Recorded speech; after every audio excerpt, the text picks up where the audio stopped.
Alright, hi everybody. We are here to look at the Rhythm Storm demo, which is a demo I originally looked at over 2 years ago, actually. This has an interesting history. It had two demos in 2023, of which I played the earlier of the two. There was one in like February-ish of 2023, and then I think there was one in June of 2023.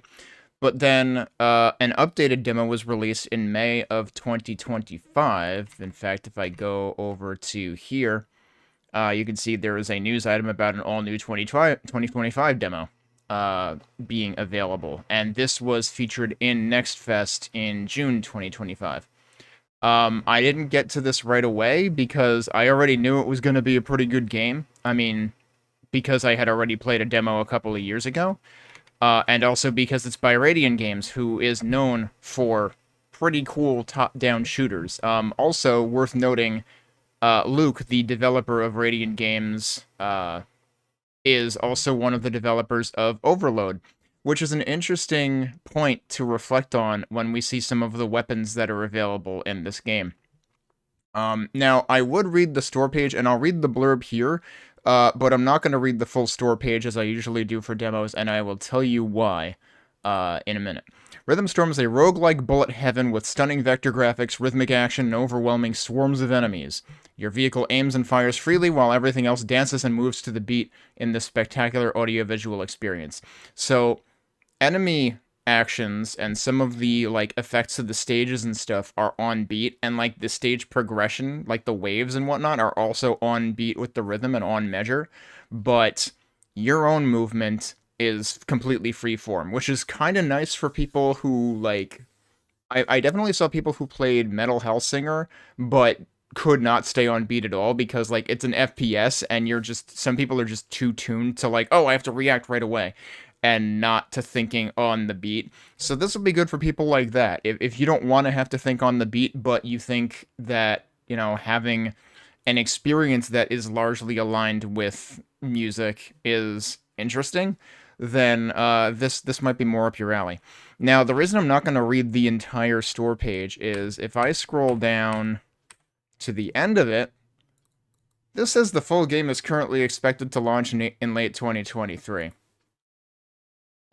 So yeah, this store page hasn't been updated in 2 years, which is a big issue because, some of the things that this describes, like further up in the store page, are also inaccurate to the current demo, and I did not realize that. I thought maybe they just forgot to update this one sentence, but no, there are other parts of the store page that are markedly out of date. And I'll mention one of them in particular when I launch the game, which I'm going to launch right now. I figured I would wait to launch it, one, because it doesn't give you music when you alt tab out anyway, and two, it actually has an intro. So let's look at the intro. When it launches in a few seconds. So I did actually play this demo once already. I am going to replay it from scratch for the purposes of this video.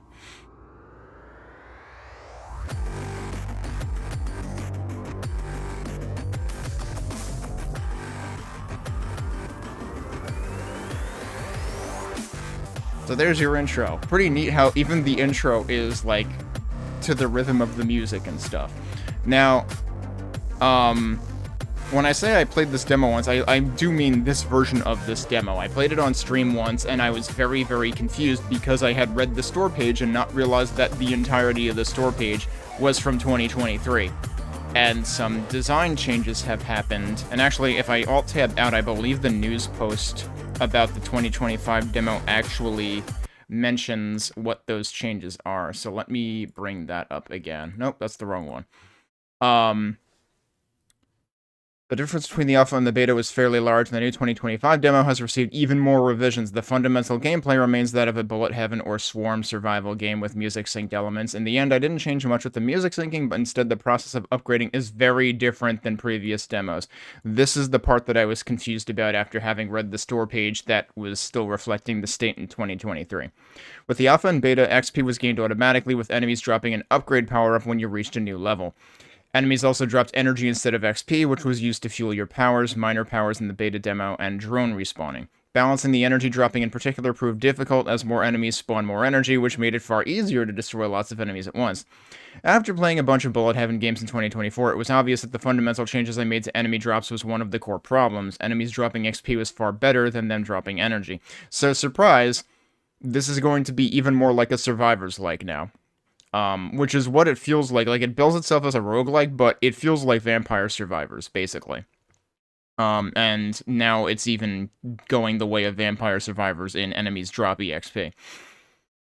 The other issue was the upgrade process was just too cumbersome. You want to look at the choices, make a decision within a second or two, and jump right back into the gameplay. That was impossible with the double upgrade system, choosing one of 3 items in 2 different columns, plus deciding whether to re-roll one or both column, just added up to way too many choices and controller inputs. So, that's funny that he says that, because we're going to look at the 2025 upgrade system, which it's actually going to show here. You know what? Maybe we should read this whole thing. In the 2025 demo, you upgrade by pressing left or right, then pressing A for clicking twice with the mouse. Or clicking twice with the mouse. That's the whole process when you first play the game. Later, you can press X to reroll 1 to 3 times. There's a bit of reading to do if you want, because each choice gives you 3 upgrades at once, but you can also just look at the first word of each column and generally know what you're choosing between. Okay, no, see, I like to actually read the columns, and that's what I was going to say, is, like, he's saying he wanted to make the upgrade process quicker, but, like, I want to see what I'm getting in each column. So, like, no, it's not any quicker. It's fewer button presses, yes, but it's not any quicker, because you still need to scrutinize 3 entries versus another 3 entries, and, like, okay, which 3 do I actually want? And you can't just go by the header, necessarily, because... So, like, each header represents a category of upgrades, but there is a lot of overlap from one category to another category. So, like, you will see the same types of upgrades within 2 different category columns sometimes. I remember when I played when I played the new demo for the first time, I'm pretty sure that I got... There was at least one instance where at least 2, if not all 3, of the things on each side were exactly the same. So, to give you an idea, and, like, each side was a different category, allegedly. So, just to give you an idea of, like, yeah, there is overlap. They're more like tags rather than categories, I would say, in terms of how they're applied. Okay, where did I start? Where did I leave off? That's where I left off. When you first start a run, and after each world, you'll select 4 out of 6 upgrade sets. These upgrade sets are categories or filters, essentially. Or tags is what I'm saying they actually behave like. When you upgrade or reroll, the game chooses 2 of your 4 sets and populates them with random upgrades from those categories. There's more to it than that, but it gives you a little more control over which upgrades you'll see, while still remaining fairly randomized, and it streamlines the upgrades in a way that feels good. See, I don't agree with that, actually. Why would I want to filter out entire categories of things? I feel like I shouldn't be forced to do that in every case. That to me feels bad. It's like, why wouldn't I want to keep my options open, especially early game, of, like, I should be able to get any of these 6 categories, because, like, one of the categories is entirely for, like, one type of weaponry versus another type, as we'll see when we get into it. So we'll talk about that more when I actually, like, go through the menus in the game. The 2025 demo. The full game will have 8 vehicles, 20 weapons, and 10 powers at launch. And the demo gives you access to a good number of those, 4, 16, and 6, respectively. That's funny that they say 8 vehicles, because somehow I thought I remembered it claiming more earlier. Like, if we go back to the store page, how many vehicles did this say? And it might have said ship rather than vehicle. No, maybe it did say vehicle. The full game will include 4 plus worlds, and over a dozen vehicles. So let's go back here and see what this said. This says 8 vehicles. There are fewer than a dozen vehicles. He's actually scaled it down. The major limiting factor in the demo is not the content that's not available, but the game stopping part of the way through the second world. Some of the really powerful upgrades are just becoming available around then, and you'll only briefly see some of the ultra combos if you're lucky. Having played through the full game hundreds of times at this point, I'm always a bit disappointed to have the demo end, since I'm always just starting to see the full power of my build in action. I think the overall demo length and the progression in it is enough to show a pretty good preview of the full game, but it's possible I should be letting you unlock another column of modifiers and one more vehicle, or play through a bit more of the second world. The demo version now has its own page, mostly so it's easier for players to give feedback through reviews. Having lots of people play the game and leave feedback is a great way to refine a game, or to find out that they hate it. I'm hoping for more of the former than the latter. Either way, if you missed the new demo trailer on the main page, here it is. The full game is nearly done, so its release will be this summer, and actually the other news item says it's releasing July 25th, so the end of this month. Now here's the catch. Here's the catch. Here's where I go over to this other page that I had another tab open for. He doesn't say this in the news post, does he? Maybe he says it in the launch date news post, but, this bit right here. The demo won't be updated as I plan to take it down just before the release. This is something that, number one, you shouldn't fucking do. What the fuck is wrong with you? Like, why do you want to hide your demo when you release the full game? Especially when you went through the trouble of making a newer demo, a 2025 demo. You know, I would understand you don't want the demos from 2023 to be out there when the full game releases because they're completely different. But you already went through the trouble of making an updated demo. Why do you want to remove the demo when you're launching the game? Like, why wouldn't you want people to still be able to get an idea for what they're in for before they buy it? That makes people that should make people more likely to buy it. Unless your game actually is crap, in which case, yeah, then it'll make them less likely. But that's the thing. That is why every single time I see this, I yell at the developer, what the fuck is wrong with you? Because if you're time limiting your demo, if you're taking your demo down when you release the game, you have something to hide. That's what you're telling me. You're telling me you're not confident in your game. And I really don't think this developer should need to be worried about that. Like, RadianGames makes cool shit. Like, be confident in your game. Keep the demo up. Stop hiding things from the people that want to give you money. Because I'm less likely to give you money if you take down your demo. Because then you're telling me, oh, actually my game might not be that good. Why do developers keep shooting themselves in the foot like this? It fucking aggravates me to no end.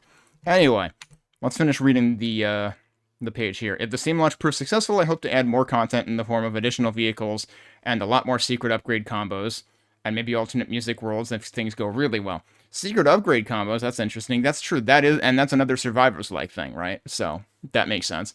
And I haven't seen any of those in the demo. They might not even be available. It's not guaranteed that that design changes to a game will make it better, but it seemed to happen with surprising frequency these past couple months. Special shout out to 20 Minutes Till Dawn, my favorite bullet heaven to play while trying to sort out the issues with Rhythm Storm. Yeah, so he calls it a bullet heaven. It's also a Survivors-like. Like, that's what 20 Minutes Till Dawn is. After the game balance stabilizes post-launch, it'll be coming to Xbox Series X and S and PlayStation 5. Okay, what about PlayStation 4, though? Because, like, I hate to tell you, but you're greatly limiting your user base if you're only bringing it to PlayStation 5. And, like, this game should be able to run on PlayStation 4 just fine. Like, they make the big deal that this is a vector-based game, so it's, like, very efficient. But then you're only going to put it on PS5? I hate to tell you, but for every PS5 owner, there's about 20 other PS4 owners. Like, maybe think about doing that. Let me look at the release news post just to see if there is anything about the demo in it. He does mention Vampire Survivors here. Wait. There were 2 major demos in 2023. Okay, he talks about that here too. He wasn't really happy with the game after either of those demos, so he took a break from it for a while. That's why it's been 2 more years since it originally, since he originally started releasing the demos. I plan to leave he did put it in this post. I plan to leave the demo up until shortly before version 1.0 launches, so if you want to check out a snippet of the full game, you still have a few weeks left. Yeah. Again, stop taking down your demos. Don't do that. That's an extremely dishonest practice that makes me think that you're hiding something. But as we'll see, like, the game is in a pretty good state, so let's actually go boot that up. And look through the options first, which is what I usually do first. So, you've got sound effects and music options that you can set distinct from one another separately. The thing about this game's sliders is they're not really sliders, they're like 5... They have 5 specific points, because you can go 0, 1, 2, 3, or 4. There's auto-aim, which, I'm not actually sure what the heck... I guess never means you're always manually aiming, it will never aim for you. So, like, the thing is, this can be played either as a twin stick or more like a survivor's leg. So, at least on gamepad, what happens is, if you start using the right stick, it'll start aiming, you'll start having control over your aim, and if you stop using the right stick after a bit, it'll go back to auto-aim if this is on default. On keyboard and mouse has some issues right now, and that's one of the things that I actually gave him feedback about on the forum. Because keyboard and mouse have two problems. One is, it kept going back to auto-aim for me, even though I was still moving the mouse, which Luke thought that it might be because it was picking up the presence of the controller, and it might have just been disappearing the mouse cursor because of that. Another related problem to that is, there is currently no way to turn off controller vibration in the demo. Which means if I'm not using my controller, it is vibrating either in my lap or on my desk and rattling all over the place. Even if I don't want to be using the controller. So basically, if you want to use keyboard and mouse at this, unplug your controller. That being said, this is one of few twin sticks where I actually feel like controller might work out better than keyboard and mouse. Because you're gonna probably want the finer grained movement of the analog stick, and also, to be real, the way that the mouse cursor is presented during the game, you're gonna lose sight of it. Like, guaranteed, there's gonna be so much visual noise, you are going to lose sight of it. And I will demonstrate that in a minute. There's also camera shake. So, tip. Right now, this does not affect menus. There is screen shake in menus, even if you zero out camera shake. Overdraw actually, like, reduces the screen size so that it can draw more beyond the edge of what would normally be the edge of the screen. I'm gonna keep that off. So, like I said, I had already played this. I have deleted my config file, my save file, which is actually just a text file. It's a very brief serialization of a bunch of values. I deleted my config so that we can start this, like, from scratch with defaults. So this is all defaults right now. I am going to immediately point out... Oh, why is that skipping everything? Oh, okay. Good luck focusing the stuff in this menu. Apparently it's nearly impossible. If you're centered here, which you will be coming from this visuals up here, it just skips the entire menu. If you go to the left, then it skips down there for some reason, which doesn't make much sense. If you go to the right, then it actually kind of does what you would expect it to. So, okay, the UI interactions with gamepad for this are all over the place. Keyboard, I believe... Yeah, keyboard you can use WASD or arrows for the same interactions as you would get with gamepad. But yeah, that's kind of strange. Retro effects is, I would say it's a CRT thing, but it's almost like an inverse CRT thing, because it actually pinches toward the center, which is usually the opposite of what I see with the CRT effect. I'm not going to play with that on. So here's the thing, one of the things the store page does mention is that they recommend 1440p. I don't play anything at 1440p, my monitors are still 1080p. A result of that is that a lot of the text in this game is painfully thin, painfully skinny. I had already left Luke feedback about that back in 2023 when I played the first demo, and he did do some stuff that, like, improved the readability. So, like, you'll notice that, like, when there's smaller text, it's not italicized. That kind of gives you a better chance of being able to read it. The other thing I will point out, though, is that bloom absolutely adversely affects text legibility, especially for the selected thing. So, like, if I turn this off, all of a sudden the text is way more readable. I'm going to keep it on. We're going to do one playthrough, however short it ends up being, because it's going to be harder to see stuff. We're going to do one playthrough with the default settings. Actually, what I should do, though, is put it on high settings, so that'll increase the stuff on the right side, the anti-aliasing, the particles, and the grid. Does it change the chromatic? Oh, yeah, the chromatic effects also gets disabled on low.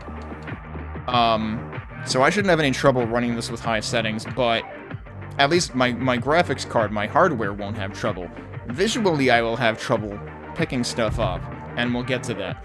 Under controls, another thing that I left Luke feedback about was the fact that you can swap between two keyboard presets, And I'm guessing ZQSD is related to some, like, European keyboard layout or something. Those are the only two settings you have. So if you're using, like, the Dvorak keyboard layout, or you like using ESDF instead, well, you're screwed, basically. Sorry. But on the other hand, you can freely rebind the buttons, not even just a button, but two buttons that you can use for using your vehicle's special power. So if you can freely rebind that, why can't you freely rebind the movement keys? Like, you're just unnecessarily excluding players by not allowing that to be freely rebound. So that was another piece of feedback I left. The interesting thing is, on mouse, it says you can press right mouse button to toggle mouse aim. Going back to what I said before about how mouse aim didn't seem to work for me, and Luke thinks it might be because of the controller being plugged in. Yeah, right mouse button didn't do anything for me. So, I don't know what that's talking about. And there's some explanations on the bottom here. Choose 4 upgrade sets at the start of the run. Choose again after Worlds 1 and 2. Oh, interesting. After Worlds 1 and 2, though, then you're stuck with it. Upgrades during play. Collect XP to gain levels and upgrade vehicle. Choose between 2 sets of 3 upgrades. 2 special upgrades for turret weapons, 1 for body. Special upgrade. That's the... Okay, so they mentioned special upgrades here, too. And I don't think I've seen them yet. Powers and energy. Powers use energy and can be upgraded but not changed. Energy gained over time, also found in blocks. Powers have 2 special upgrades. You can only choose 1. And sparks and modifiers. Use sparks to unlock modifiers and ships. The sparks are your currency, basically. Ship unlocks are permanent. Other modifiers can be reset. So, the thing about that that's a little confusing is... It's going to be hard to read these right now because all the tiers are locked until you make progress in the demo. And it's based on number of total sparks. And again, you gain sparks just by playing the demo, so... but if you look at the bottom row, Devastator, Vindicator, and Scorcher, those are vehicle unlocks. So the vehicle unlocks are modifiers. But the rest of the modifiers can be reset using the Reset Modifiers button down at the bottom. The vehicle unlocks do not get reset. Those are permanent. It's a little weird that they were both crammed into the same menu, I think, but I can see where that was probably simpler than the alternative. Anyway, let's play the demo. There are 3 difficulty levels. All of these are available in the demo. The difference is, when you start on normal, you start with 4 beneficial modifiers. On Pro, there are no... You start with no modifiers. So, like, you could argue that Pro is almost the normal difficulty, not normal. It's funny, because I keep running into games lately where normal difficulty is actually the novice difficulty or something. Like, Blue Revolver, normal is the easy difficulty, I'm pretty sure. This normal is the easy difficulty, and we just started playing Zakesta Z for Shmup Book Club, and that normal is the easy difficulty. Zogan is actually, like, the mid-tier difficulty. Like in Blue Revolver and Zakesta Z, you've got the easy one, where rank is always low, you've got the medium one, where rank scales fully up and down, and you've got the hard one, where rank stays near the top. And that's kind of what these feel equivalent to me. On Elite, you actually have 4 hostile modifiers to start with, and we will see hostile modifiers even on Normal and Pro, but they only start happening later in the worlds. And for each one of these, you need to unlock them by beating the previous one, which in the demo means surviving the demo timer, which is like a bit away into the second world, like the page we were looking at before was saying. So let's do Normal. To start with, we only have one vehicle to choose from, which starts with a thing called the Shocker.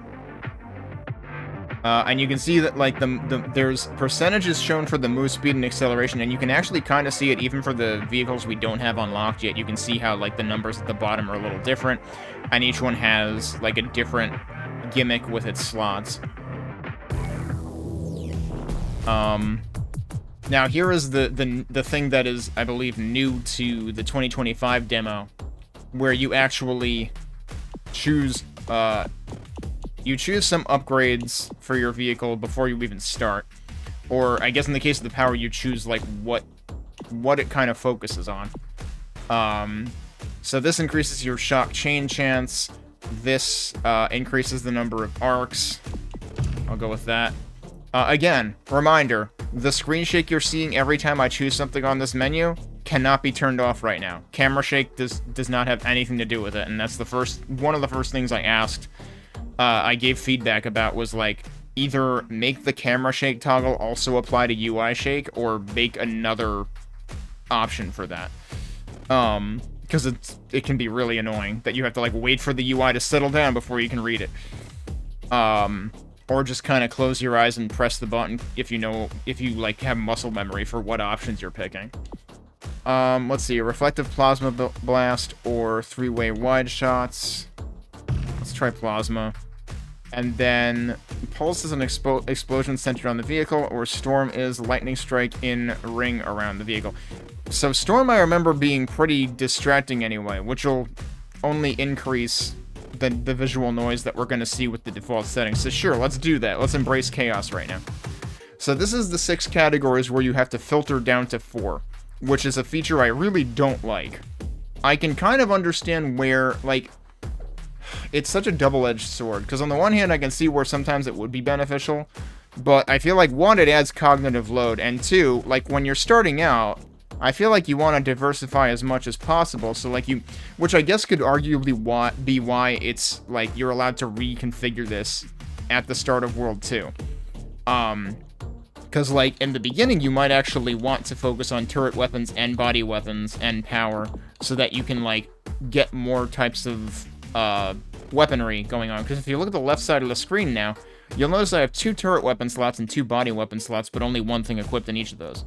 So we kind of want to be able to get more of these. But here's the other thing. You can also end up getting additional turret weapons and body weapons out of the firepower and arsenal. Like, even the arsenal literally says weapon variety down here. So, like I said, there's overlap between these categories. So it almost feels useless to have these categories, honestly. So I really don't, like, it just feels like a lot of cognitive load and confusion when actually it's kind of meaningless, because even if I just pick turret weapons and then, or actually, even if I just pick these 4, I will still end up seeing stuff that you would see in turret weapons and body weapons. Now, here's the other weird thing that I pointed out about this when I gave feedback. Every time you select one of these, it automatically moves your cursor down. Let me deselect a bunch of them. And that occurs when you select and when you deselect. I'm just pressing A. Now the second thing is selected. I'm pressing A on the first thing again, second thing is still selected. Which, like, I get that that's optimizing for the happy path of, like, I know what I want to pick, so I'm just gonna, like, go down the list. But that's also really freaking confusing when the UI interaction is actually a toggle. Like, it would make far more sense for me to, like, press once, this would still be focused, then I move to the next thing I want to press. And that especially makes more sense for going for unselecting things, because if it's moving down every time I select, I feel like if I want to deselect, I should be pressing the B button to go back, but no, that kicks me back to the previous menu entirely, even if I have 4 things selected. So, it's a very unnecessarily confusing UI interaction on a screen that I think is also unnecessarily confusing and doesn't need to exist, honestly. What do I usually do for this? I honestly forget now. I think for now I am going to do those and focus on weapon variety for the first world. Alright. So like I said, this is optionally a twin stick. Oh, and it actually gives you a tutorial first, too. Destroy enemies, collect XP, upgrade vehicle. So yeah, we are actually collecting XP, which is not how the 2023 versions worked, and not how the store page makes it sound. And upgrades are just immediately in your face. The interesting thing was, the whole reason that RadianGames, that Luke didn't do the instant upgrades when your experience bar fills up to begin with, was he wanted it to be more of a thing where it's not interrupting your gameplay and you do it when you want to, and that's why he made it drop an item. The thing I vaguely remember about the upgrades dropping as items was it could be really hard to pick them up because there could be a huge swarm of enemies covering them by the time that you realized they were there. So, arguably, going the typical survivors-like route is a better idea, really.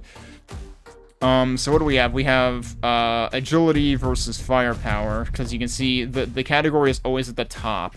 Also, yeah, there's a bit of a flashbang at the top of the screen every time I select something. Every time I, like, change my cursor, that is. So I just press left or right, and that picks a side. That gains a shield layer, which means an extra hit. But this is all movement stuff, and I kind of want the movement stuff. Whoa, hello. Let's not drive into them. So if I let go of the right stick, you'll see that, like, now it's kind of automatically aiming and adjusting on its own. If I switch to keyboard and mouse, I still don't have a mouse. I still do not have a mouse cursor right now. If I pause and resume, nope, I still don't have a mouse cursor. If I go back over here and put this to always, do I have a mouse cursor? I still don't have... Dude, I don't know. Actually, the funny thing is, even though I selected always, it's still auto-aiming. Look at it right now. Yeah, so I can't get the mouse cursor to work whatsoever. So I'm gonna go back to controller.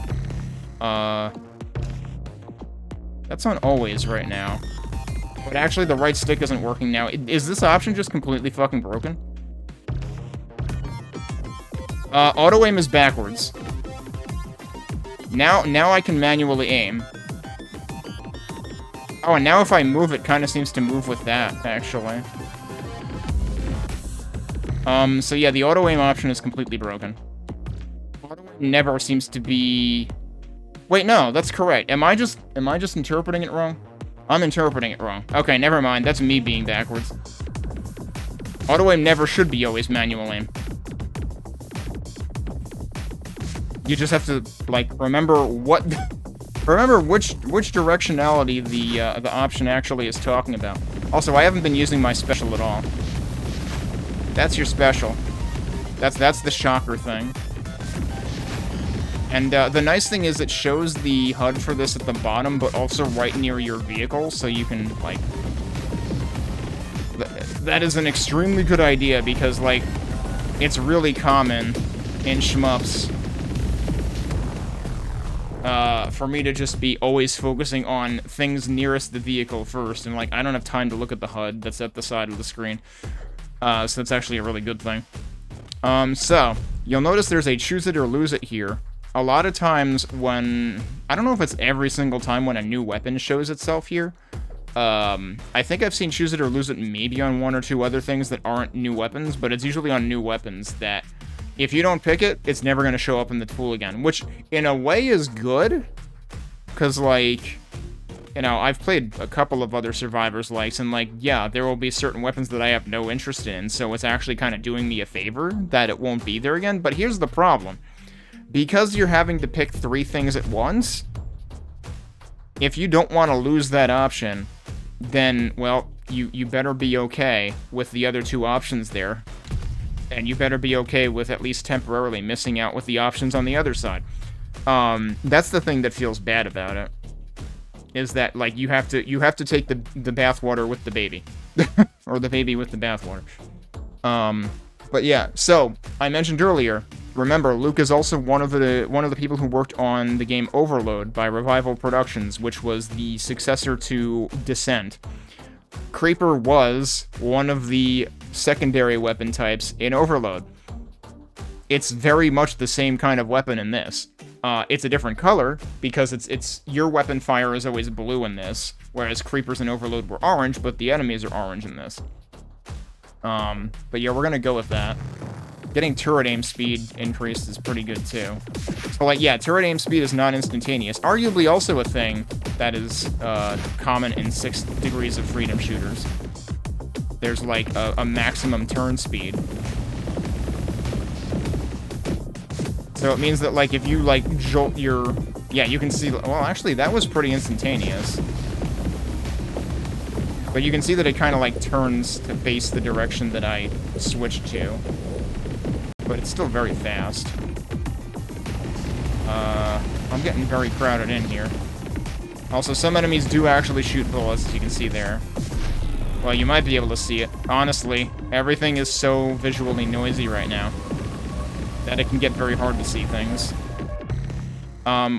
This is actually a really good opportunity for me to just demonstrate one thing. Notice all of, like, the bands that are stretching toward our ship right now, which kind of accentuated when we got the decelerator power-up. Well, if I turn the grid off, all those lines disappear. So that's actually the grid lines being distorted. Let's put that to low. Oh, yeah, even now it's, like, way less distracting. So, like, that's the thing is, like, a lot of those options get scaled down as you lower, like, the graphics preset at the top of that screen, of the visuals options. But also, like, it just makes it less distracting. So, like, I am planning to turn off all of those so you can see what that looks like, too. I could do that right now, or I could wait till the next run to do it. Turret Saber. That sounds good. That's another choose it or lose it, because it's another unique weapon type. So I guess we're taking that. And that also points, because it's a turret weapon, it points generally in the direction that I'm aiming. It's a lot of experience that I would like to be picking up. There's a hostile modifier up there. I didn't get time to read all that, but I think that's the one where, like, more enemies show up at the beginning. Like, there's a bunch of enemies that show up at the beginning of each wave. Okay, I don't like this, because I kind of can't get through there. So again, like, upgrades are very in-your-face, because it does, like, the whole, like, you know, animating outline thing, almost like, you know, minimizing or maximizing a window in Windows 3.1 or something, if you remember that. Alright, what do we have here? Shocker magnetism. I assume that means it'll home towards enemies faster.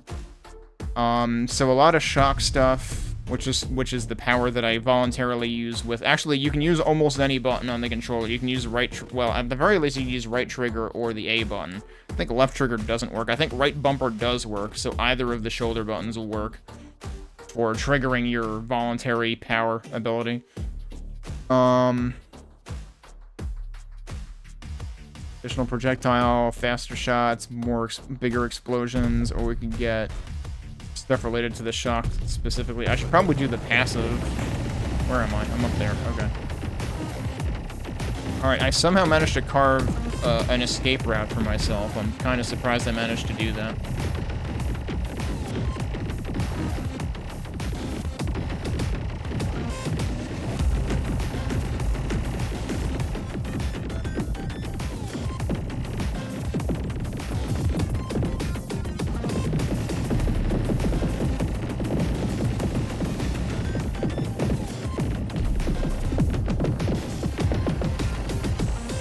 Giga Blast is like a big bomb that comes out from the center of where you pick it up. Saber Fire Faster is probably good.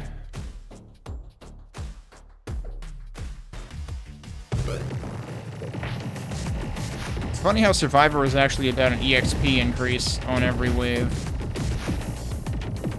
Has nothing to do with shields, which is... But I guess it's like a reward for surviving a wave, I guess is why it's called Survivor. Oh, hello.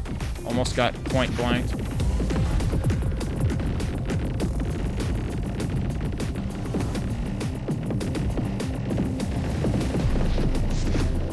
Okay, so that's a magnet. That sucked in a bunch of EXP towards me. Could you guys blow up, please? Thank you. So, that particular type of enemy is extremely tanky, but once you... It's like, once you... I don't know whether it's like a hive mind thing where, like, it's collective damage done to all of it, or if it's, like, one particular one, but it's like, once you do enough damage, like, all of them explode at once. Let's see, what do we want here? Variety Pack, 25... is that 25 or 2.5? I think that's 2.5. This is where having Bloom turned off would help me read things, because, like, the problem is the text is just small enough to where it's problematic. And again, like, I think Luke has been testing this on 1440p or higher, so... that's what I get for being at 1080p, and of course I'm recording this at 720p, so it's even lower. I still don't understand what non-weapon blast damage is supposed to mean. Because, like, isn't any blast technically a weapon? I don't know whether that refers to the Giga Blast. I don't know if there's any other types of explosions that relates to. This also has a bunch of fire rates. Yeah, let's do that. But, like, see, that's the thing, is, like, I don't just look at the top title, you know, the category name. I actually want to see what each thing I'm opting into is. And I don't see how you would play it any other way if you actually want to, like, live. So, like, I don't get the whole argument that, like, forcing you to pick all 3 of the same type at once makes it faster. It doesn't make it faster. It makes it slower, because it's like, not only do I have to comprehend what each of these 3 things is, like, I have to, like, do the trade-off, not just between one thing and 3 other things, like most survivors' lives would be, right? I have to make the trade-off of 3 things versus 3 other things. And, like, you know, I don't know. That feels like a lot more cognitive overhead than the typical survivors pick one.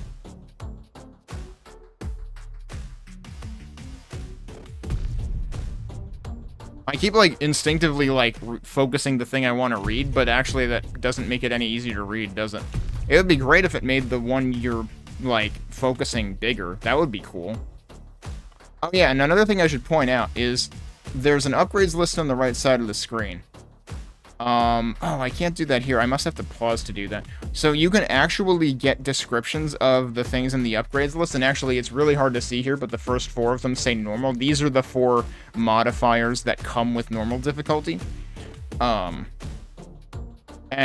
if you pause the game, you'll get a hover tooltip on each of those things, but it's extremely hard to read. But I'll show that once I pick something here. Turret weapons damage increased. How much? How much is the damage increased by? Give me a number. Everything else always gives me a number. Like, this says damage increased by 2, which I guess is a base amount.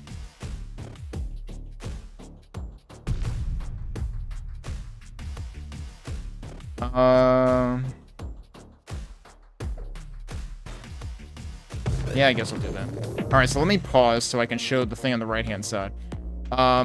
So yeah, left-hand side, there's no hover interaction. Right-hand side...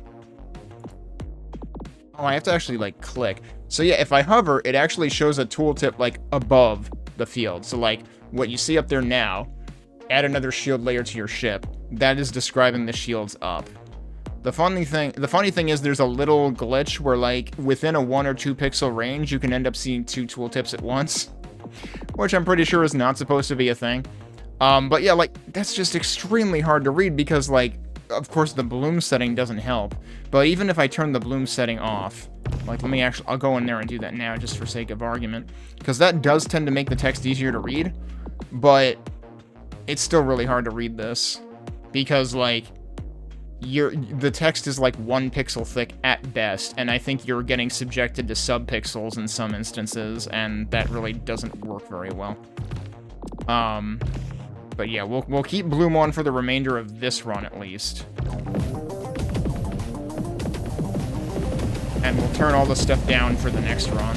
But yeah, look at how noisy this gets, holy crap. I mean visually noisy.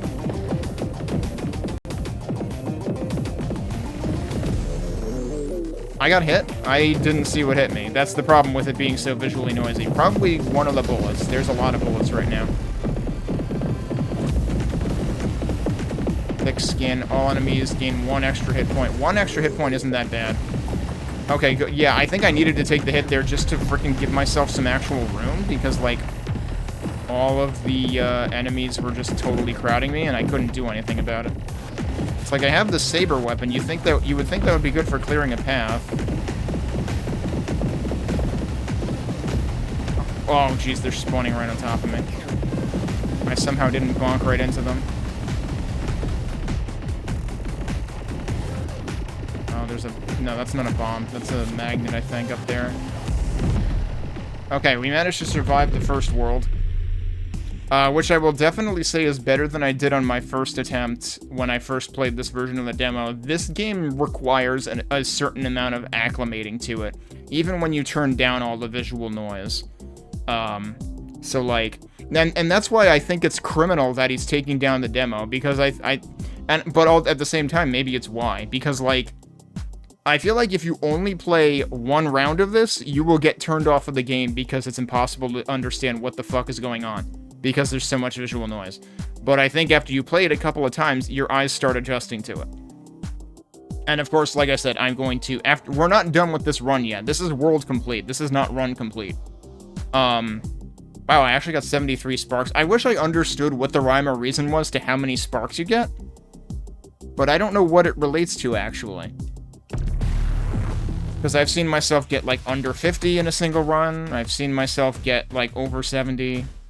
Or in a single world, I should say. So this time, what do we want to do?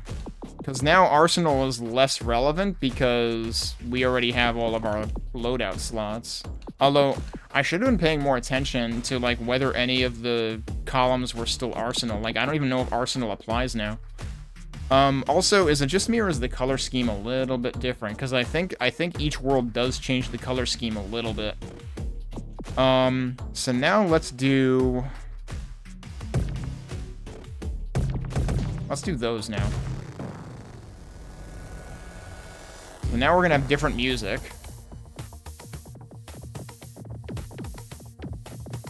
And now we're in a different world. We've got different enemies. I know somebody was commenting that the second world seemed, like, really problematic, especially on Elite difficulty. And I kind of agree, because here's the problem. You notice we got a hostile modifier before that increased enemies' HP by 1. There's another hostile modifier that increases it by a lot more than that, I think. And so the problem is, these enemies in the second world like to, like, arrange themselves in a circular pattern around you and surround you. That's fine when they're paper thin, which they are by default, but if there's multiple hostile modifiers adding to their hit points, you can't actually clear a path. So it makes it kind of impossible. I like how both Quickly Now and Firepower have Turbo Fire. So, like, that's... And it's even for the same weapon. So, like, that's what I'm talking about. You will see the same upgrades in multiple categories. Which would I probably want move speed right now, honestly. Also, apparently I have a lot of energy, which I'm surprised, because I thought I was using the crap out of this before.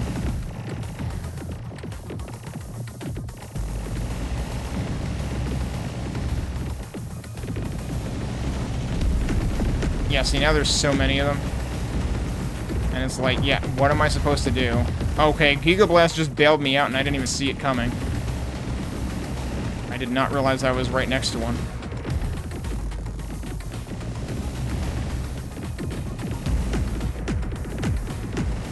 You know what? I didn't count how many waves there were in the first level. Whoa, how did that not hit me? Okay, let's maybe try to escape over here. Okay, they do kind of commit to a direction, so you can end up, like, just zooming right past them. Another thick scan. Yeah, so they just got another extra hit point.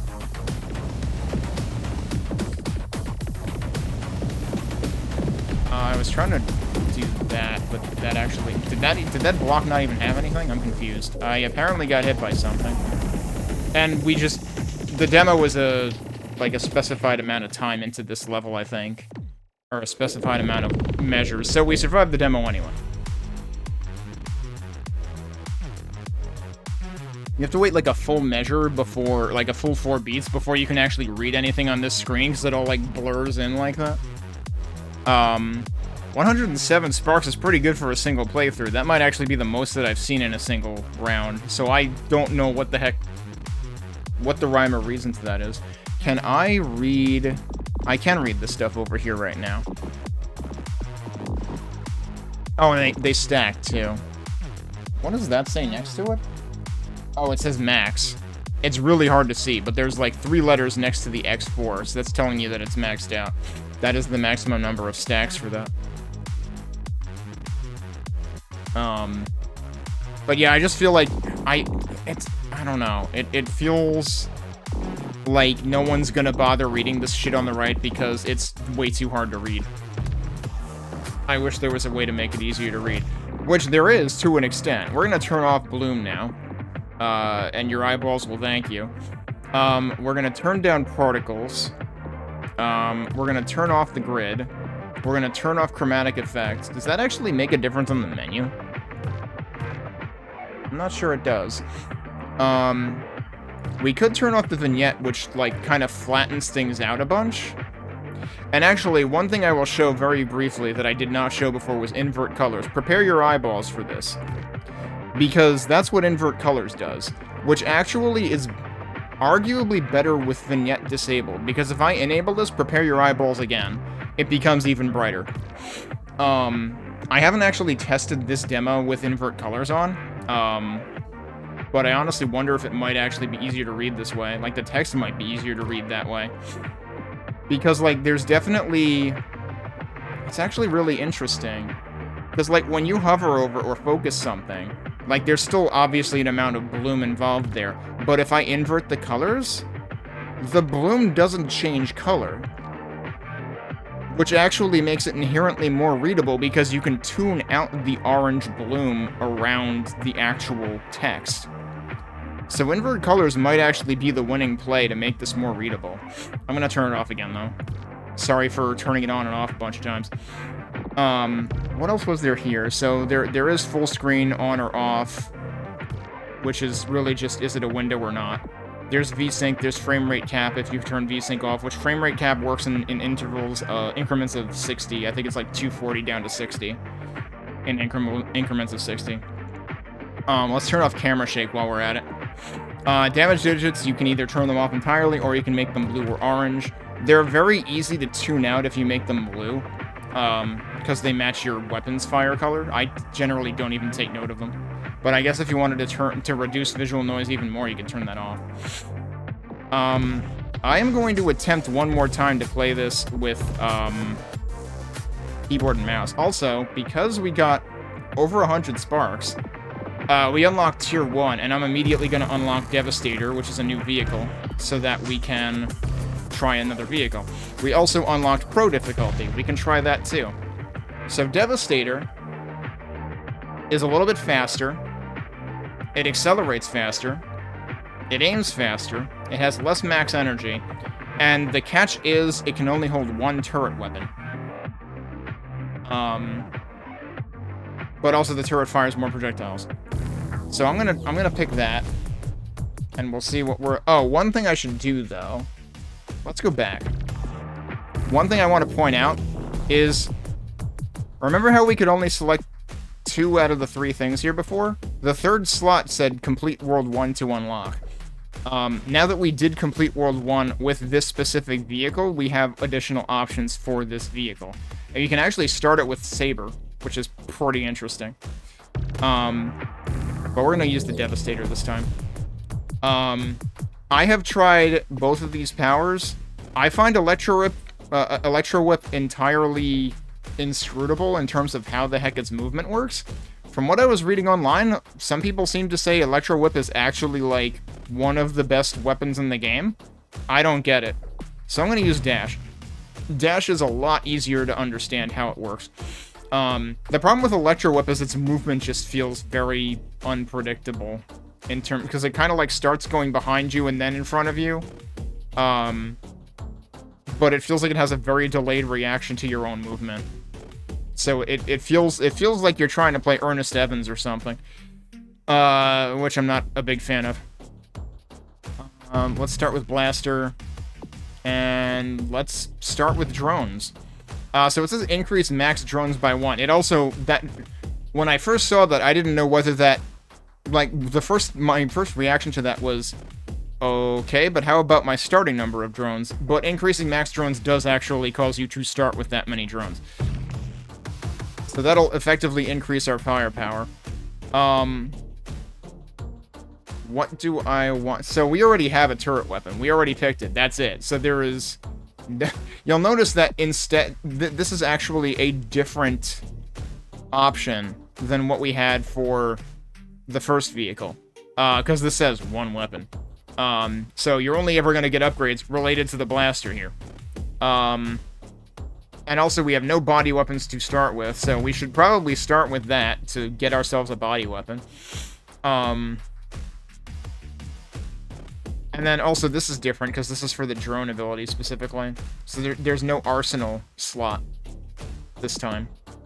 So there are a couple of categories that can change depending on vehicle. So that bit is interesting. I'm I can't stop being curious about what vehicles were struck from the list because in 2023, there were supposed to be like a dozen plus vehicles, and now there's going to be 8.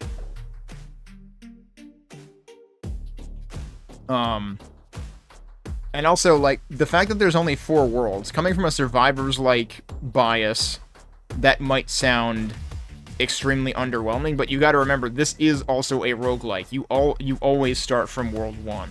So that's why there is a finite number of worlds. There's not, like, 20 of them, like in Vampire Survivors or something. And, you know, it sounds like Luke is open to expanding the game or tweaking the game in certain ways after release, so we'll have to see what happens then, too. Alright, what else do we want? Do I want those? Or do I want to focus on drones? I don't know. Let's... I feel like focusing on drones will be more interesting. Let's actually do that. I am going to make an attempt to use the mouse. It's probably not going to end well.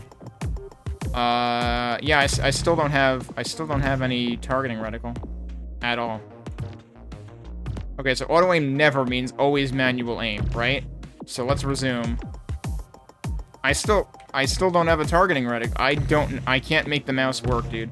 Yesterday when I first tried this, or was it, no, it was a couple days ago when I first tested this, I was able to at least see the mouse cursor at some point. Actually, hang on.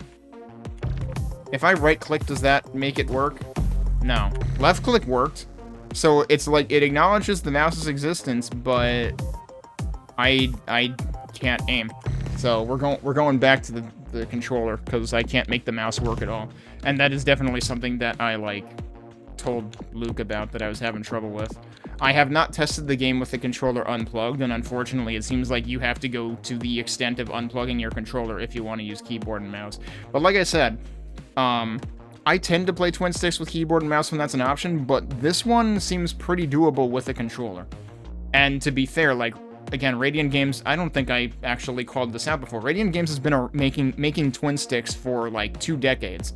RadianGames made twin sticks for Xbox Live Arcade, which, of course, you had no choice but to use a controller. So, like, he's used to making games for that kind of control scheme, which is probably why it works as well as it does.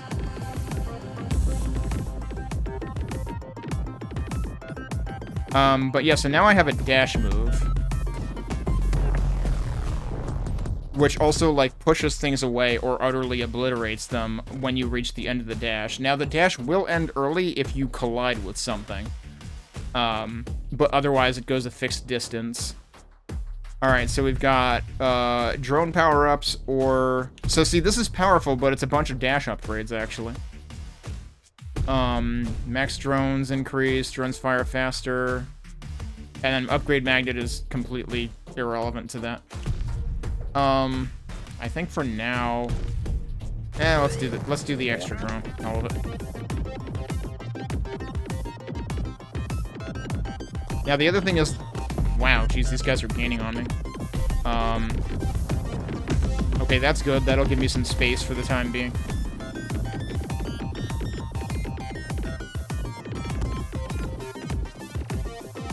But yeah, so notice how much more readable everything is now, because I turned off the grid, I turned off particles, I turned off bloom. That isn't to say it isn't still gonna get noisy. One thing that I feel like they might have actually removed was there used to be... Oh, yeah, in the original demo there was a thing where, like, the floor would actually be a hazard, and I don't know if maybe that'll pop up in later worlds, but it was something that I, like, didn't notice the first time I played the 2023 demo, but then I noticed later when the way that Luke responded to one of my, like, feedback points in 2023 made me realize, wait, there's more to this than I think, isn't there? And yeah, there was actually floor hazards that would also light up in rhythm with the music. And it would be, it's so hard to keep an eye on that while you're also keeping an eye on everything else, because, like, the floor lighting up was, like, your color rather than the enemy's color, if I recalled correctly. So I'm kind of glad that that's gone. That doesn't seem to be a thing anymore. What is this? Random small blast around your vehicle. Dual beam weapon. So the dual beam weapon is a body weapon, so we don't control how it aims, but we get 2 body weapons right there, so let's do it. Okay, this is the one I was thinking of that's super distracting. It wasn't the one that was on the other vehicle. How did that shot not hit me? But yeah, so, like, this looks like Saber, but it's rotating on its own. Like, I don't have control over it. And it rotates very slowly. But yeah, all of these little, like, they almost look like water droplets or something. But that's the other, what was the name of it? That was the burst body weapon that does that.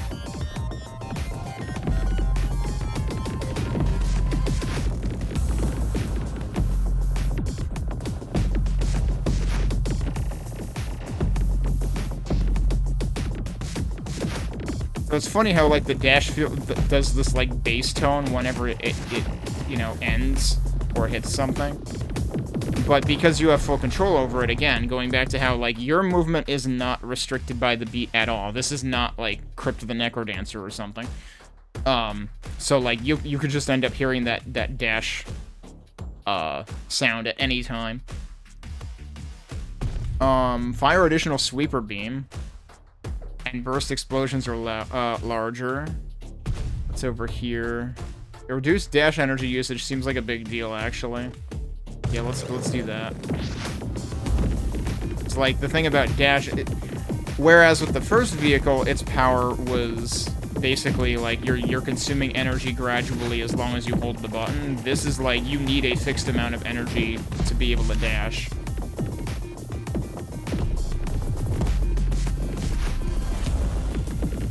Oh, invincible? Alright, time to dash through everything. I love the upgrade name Worth It, which is drone respawn, and drone death blast radius. Yeah, we could end up with... I want to say I've never seen more than 4 drones, and that might actually be the maximum, like the icons seem to suggest.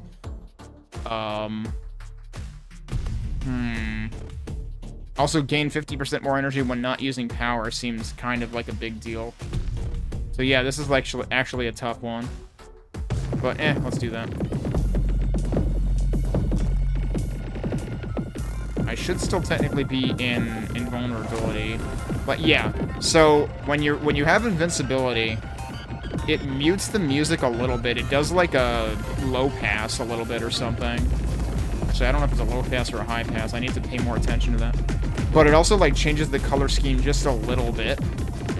Which might be imperceptible to some people, I worry, but... So I do kind of worry that invincibility is not as noticeable as it could stand to be.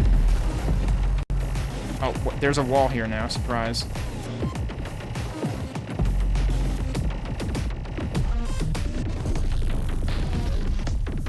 Oh, that's... I should have waited until more of them approached. But there's definitely some kind of cooldown on dashing, which is more pronounced if you're in, decelerator state. Alright, what do we have here? So, like, I still feel like these could stand to be easier to read, even with bloom turned off. And it doesn't help that, like, there is... Except for the minor boxes are actually almost easier to read. Like, there's the solid background that is closer to the foreground color, slightly. Let's see. Dash magnetism? Is that for energy things while you're dashing? I'm not entirely sure what else that could possibly apply to. Or we could get firepower. I think I want firepower. Right. Gotta remember that Blaster has homing power, too, which initially might actually be 0. But, like, it actually starts looking... The funny thing is there's actually a weapon called Cyclone in this. But this weapon, the Blaster, actually reminds me of the Cyclone in, Overload.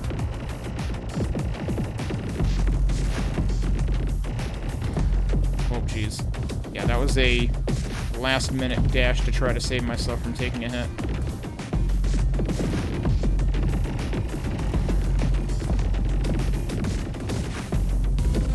Oh yeah, and you can dash across bullets and they won't actually hurt you.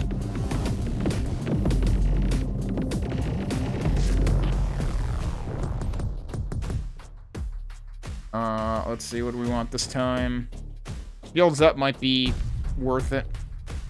Oh yeah, upgrade invincible. I don't know if we've seen that yet today, but that gives you a limited time of invincibility every time you get a level up, basically.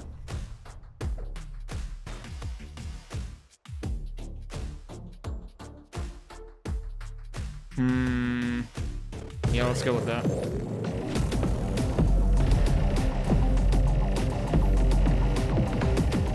Oh no, I'm out of energy. Shit. I need to stock up.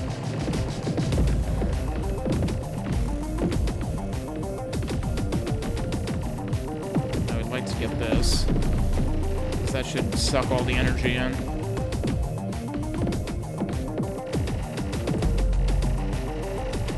Can I get these guys to blow up? That would be great.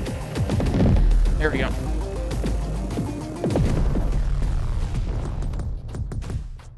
Alright, and sometimes I've noticed, and I don't know why the heck this happens, I don't know if it's because I happen to be moving a particular direction. Normally when you get an upgrade prompt, neither thing is selected until you press left or right, but sometimes one of them is immediately selected, and I'm guessing I accidentally buffered left or right just because it's the direction I was moving in.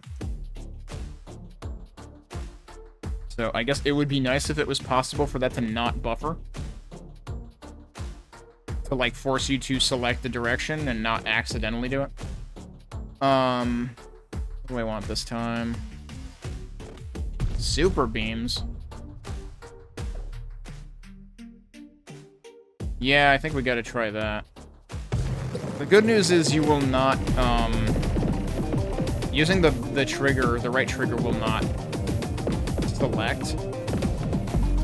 So unless you're using a face button to use your special, your power, which I don't think you would want to be using because it would require taking your hand off of the right stick. Unless you're using the face button to use your power, you don't have a risk of, like, accidentally selecting. I did just test right now, and only the A button uses your power. The other face buttons do nothing.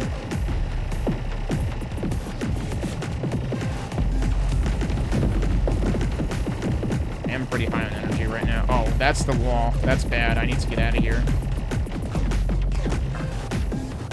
I used like half of my energy to get the heck out of Dodge.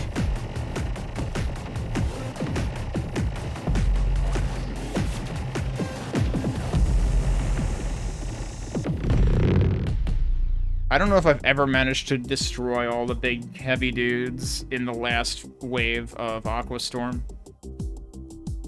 See, that time I only got 62, so I got less that time, didn't I? Alright, reconfigure. What do we want to focus on this time?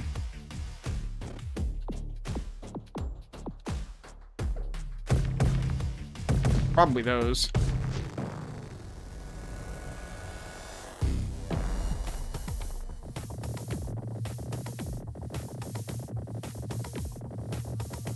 Yeah, so immediately the bursts are, like, really distracting now. And I have to learn to tune them out again. It's like, only focus on orange, but you know what this game doesn't have? Any kind of, like, color blindness considerations. I mean, they do... The game clearly does try to use, like, mostly opposite colors, and hopefully that helps, but... Invincible, good. I'm very worried that I do not have enough firepower for what is happening here. Actually, I should look at what hostile... There's Toughen Up. Yeah, what is Toughen Up? Enemies move faster... And I think that says gain 10 hit points. So yeah, Toughen Up gains 10 hit points, whereas Thick Skin only gains 1.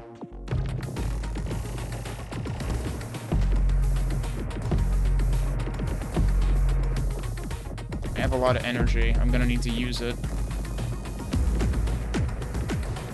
Oh, there's a thing over here. Might be a terrible idea. Let's see. That already seems good. Enemy speed reduced. Yeah, that seems very good right now. Oh, it just gave me energy because that was actually a shield up, but I had full shields. How many drones do I have right now? I don't even know.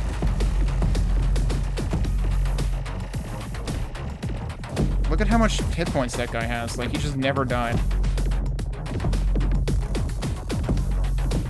Yeah, like, these guys are all moving way faster than me. Alright, well, I survived the demo, but, like, I wouldn't have survived for much longer beyond that.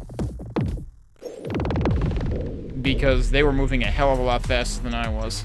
Alright, 121. Also, I honestly forget what run XP is for.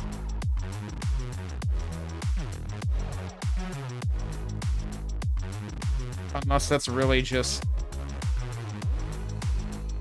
Like, does that actually just represent the EXP that my vehicle gained during the run and, like, reflects on what level I was at? I'm not sure. I forget if XP had a meaning outside of runs. Like, I don't remember if Sparks was a thing in the 2023 demo. Alright, so yeah, we need more Sparks to unlock Tier 2. I can tell you from previously playing more of this demo, Scorcher, which is in Tier 3's column, is basically a Tron vehicle. You leave a little bit of a trail, and your power is to leave more of a trail. And it's sort of like a combination between Tron and Snake, because if you manage to retrace over your trail, you will cause an explosion within the trail. In practice, I find that that's nearly impossible to do, because there will be enough enemies that it's impossible to, like, loop back on yourself safely, unless you make a really, really big loop, and your trail isn't actually that long. Your trail is not infinite when using your power. So, I find... And then the other thing is Scorcher always moves forward, which basically translates to your turning is limited. You can't just, like, do a 180-degree turn without actually moving. So Scorcher is a really hard sell on me. Since we do have more Sparks, though, we could get Blastastic, I guess. We don't have any other vehicles right now, but I guess I can try Elite, and I'm probably not going to survive it. I'll try Devastator again. We should have access to the third thing. So I have tried Warp. Warp is about as dangerous as it sounds. It's kind of like Dash, except it's instantaneous. It does still cause, like, a bit of a, like, shockwave around you where you warp to, but it's a very... Again, it's a very fixed distance, and I feel like Dash is easier to react to than Warp. I guess the difference, the biggest difference would be, like, if you're trying to, like, move through enemies, I guess Warp would just clear a path, whereas Dash will actually stop if you hit something. What do we have here? Crusher, right. So Crusher is another weapon out of Overload, actually. Crusher is the shotgun weapon in Overload. Honestly, Crusher in this feels kind of like Blaster. And actually, what's really interesting, there's also a modification you can get to Blaster. I don't know if that's one of the super upgrades or not, actually. I've seen it all once, I think. You can get an upgrade to Blaster that, like... I think it basically doubles its damage, but halves its distance. And it basically makes it feel more like Crusher, except it's still a more rapid-firing weapon. This will probably be a huge liability, but we'll do Crusher just so you can see it.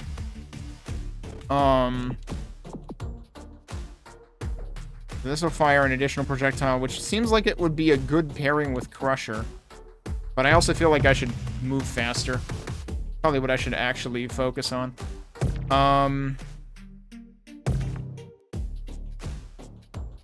See, this is an instance where, like, I feel like I want all of these.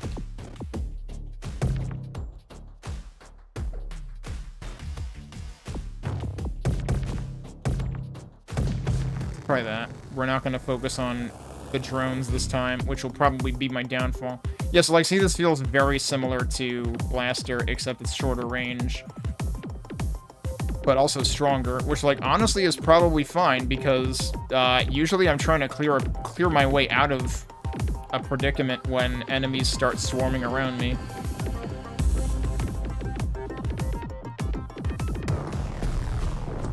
Let's see what we can get now.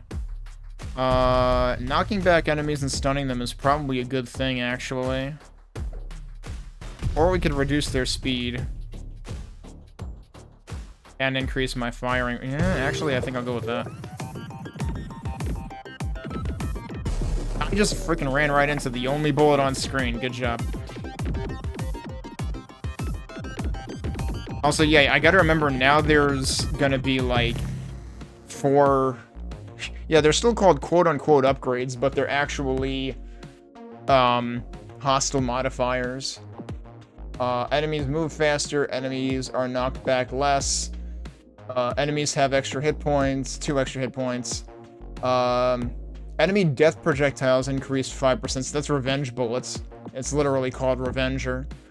And bonus XP drop chance reduced by 20%. Inflation? Wow, thanks, I hate it. It's really what I want to be hearing about in 2025. I gotta remember I can still dash.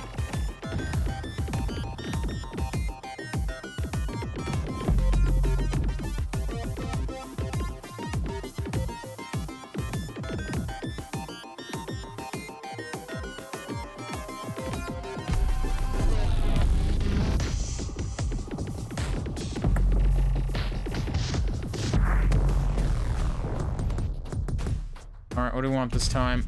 We could get the Sweeper again, and Creeper. Yeah, Sweeper, Creeper. I think that's actually a decent combination.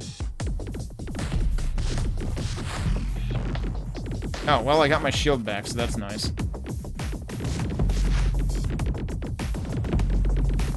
The nice thing about, like, dashing into a cluster of enemies is, like, you can pick up some of the experience that's in there. That guy's shooting a lot.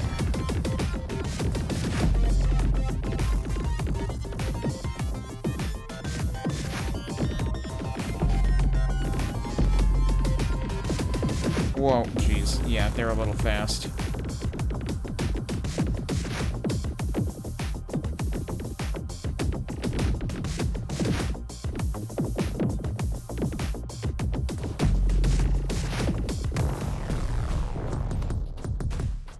Let's see. Multi-beam and big beam.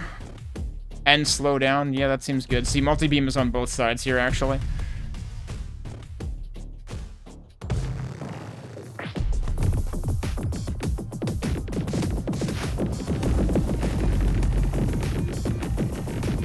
Getting a little crowded here.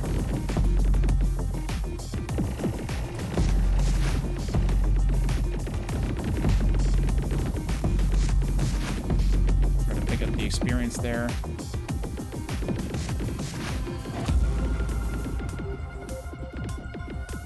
Even when I am using controller, I would honestly appreciate being able to turn off vibration, because the thing is, like, some of the powers and power-ups will cause you to, like, always vibrate, which is kind of annoying. There is also vibration along the beat sometimes, which, you know, that's kind of neat. But yeah, it can get to be a bit much sometimes. What do we want this time? Yeah, let's go with that.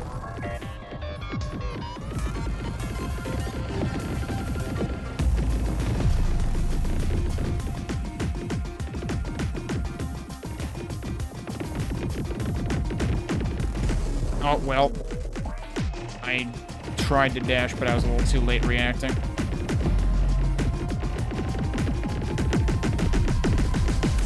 So, like, right there, vibration was all over the place because of the beat. Trying to maximize the use of Invincible there.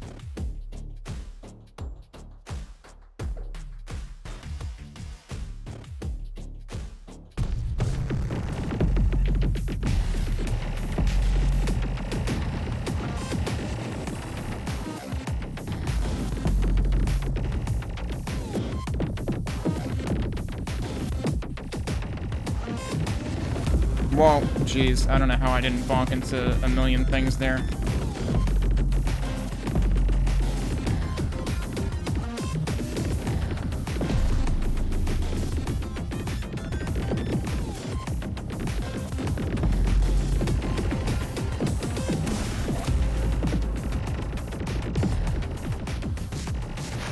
I wonder how long it'll take to shoot these guys down.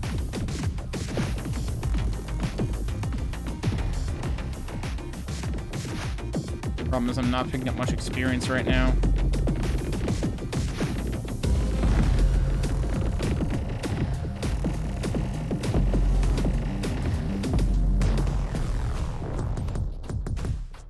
Alright, what do we want this time?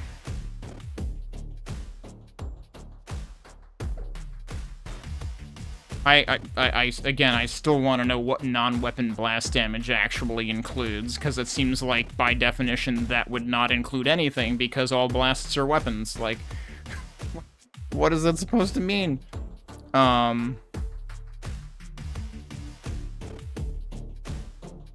Bonus XP drop chance increased by 20%. Would that counteract that thing, the inflation thing that reduces it by 20%? Like, how exactly was that phrased? Oh, you can't... Okay, if I click over here, it does allow me to see this. Yeah. Does that entirely counteract that? Or is it not actually... You know, is it a lower 20% because the base value has been reduced by 20%?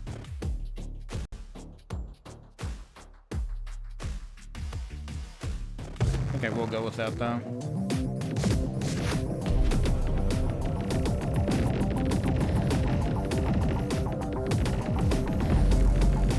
And actually, I don't know whether the modifiers are the same every time on normal and elite, or if they're actually just random.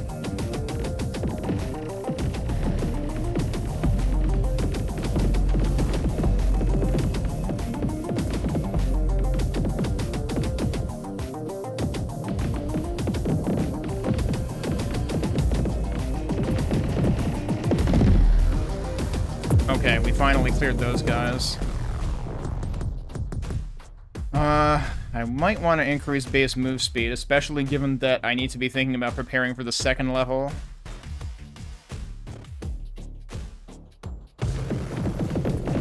Oh yeah, that's a marked improvement.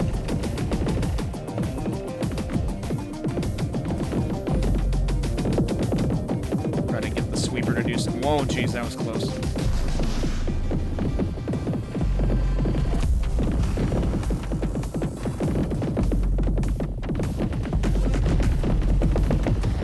Oh, good. Yep, that's good. That'll give me some room.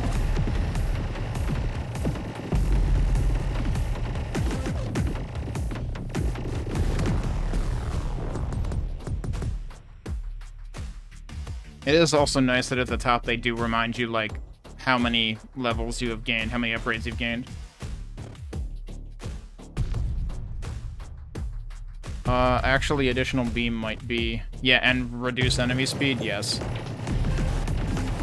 I was kind of hoping that the additional beams would be, like, across, like, a different, you know, give you more coverage by being, like, at a 90-degree angle or something.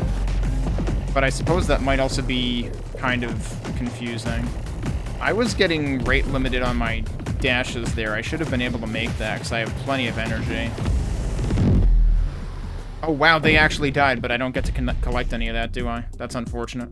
So we did lose a shield at the end there, but I think it'll give it back to you for the next level anyway. Alright, what do we want now? Probably those. I would not be surprised if I don't survive this. Okay, yeah, I do get my shield back. Here's hoping that, like, the speed power-ups for me and the nerfs for enemies will do some good.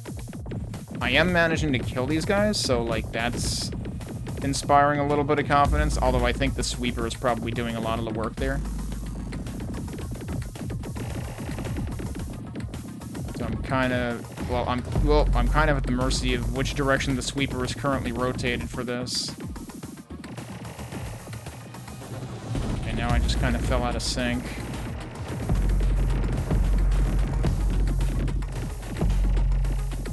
Damn, their shots are really fast.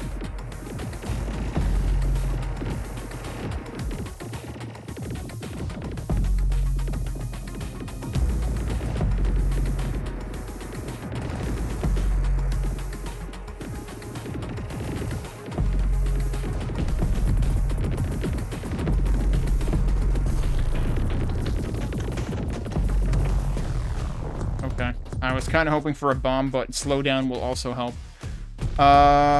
Geez, 2 increased max drones at once. I've never seen that.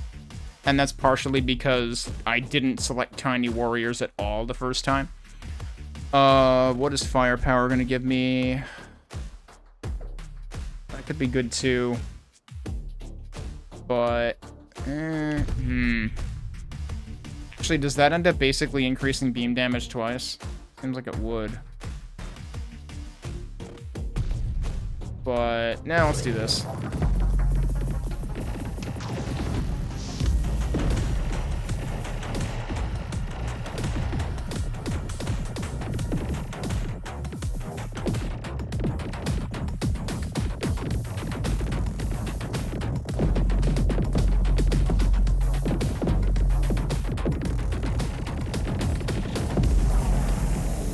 Actually survived the demo on Elite. Alright.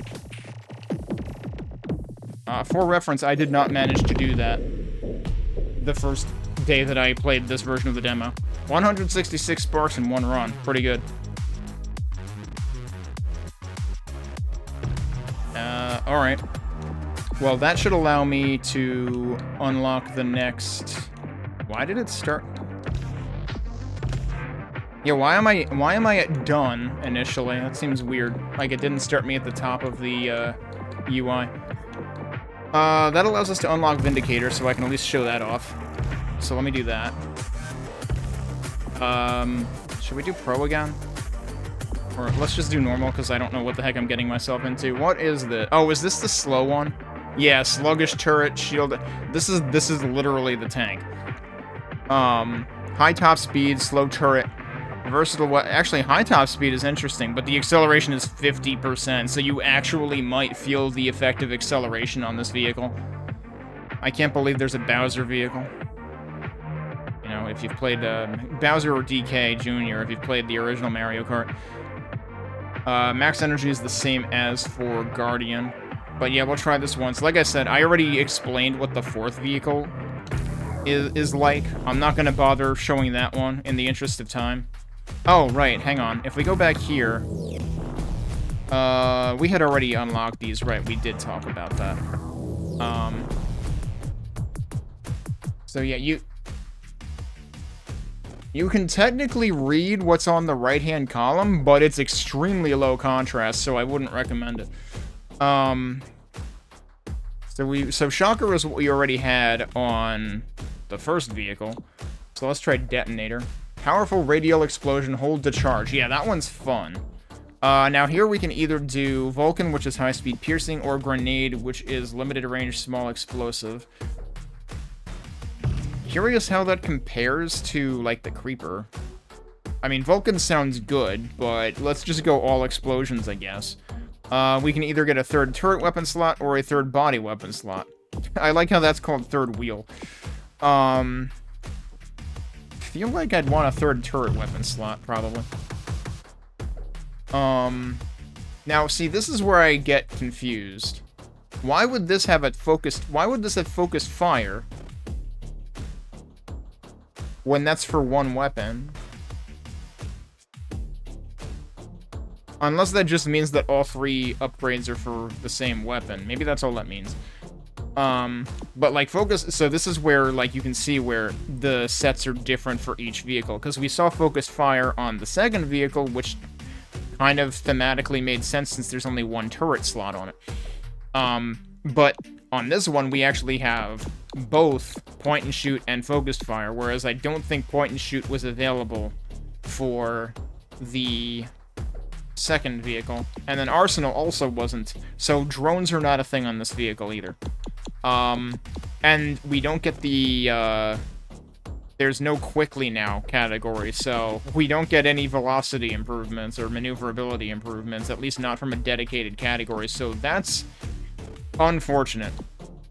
Let's do those for starters.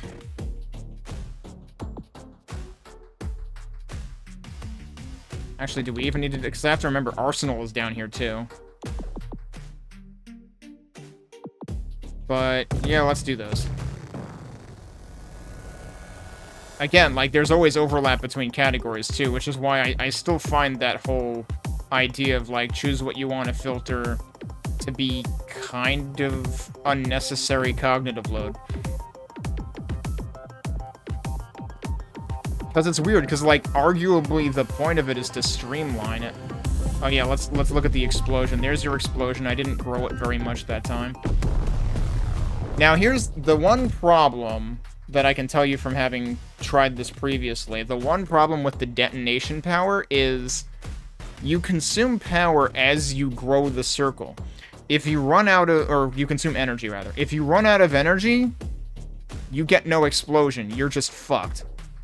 Which I heavily disagree with. I feel like you should still get the explosion at the current radius, rather than leaving you completely high and dry. Alright, what have we got? Reduce detonator energy use. That's probably good. Also, explosive start. Small blast when detonator starts charging. Oh, that's interesting. And that's a choose it or lose it. So that's presumably one of the, like, specializations of detonator, kind of. Yeah, actually, did we see any choose it or lose it slots when I was playing as the second vehicle? I'm not sure if we did. And I figured it was just because, like, fewer turrets. We probably saw it for the body slots, but that's it. But this might be the first time I've seen one for a power slot. Which, of course, is predetermined for each vehicle. Yeah, let's do that. That's actually pretty cool. Yeah, so then you basically get 2 booms for the price of 1.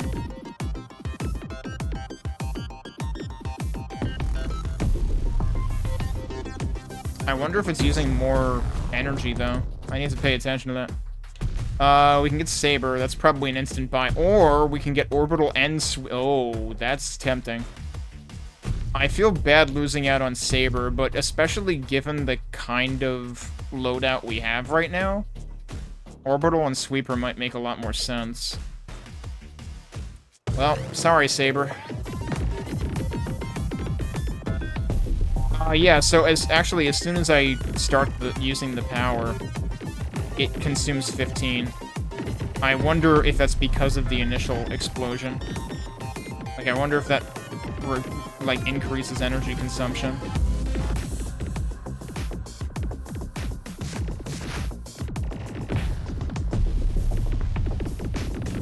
I was right at 0 right when I did that second explosion. I should show off how, like...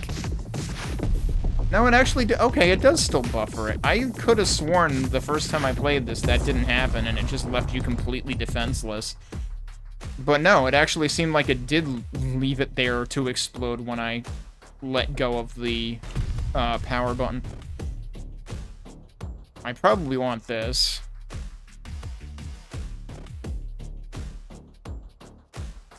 Actually, I could kind of go with either one. But, yeah, we'll go with that.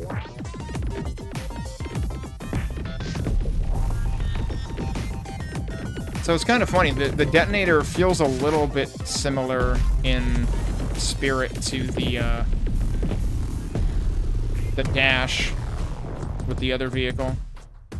Because it, you know, it still has the idea of, like, kind of doing damage or pushing away in a certain radius when it ends. Spread I probably don't care about.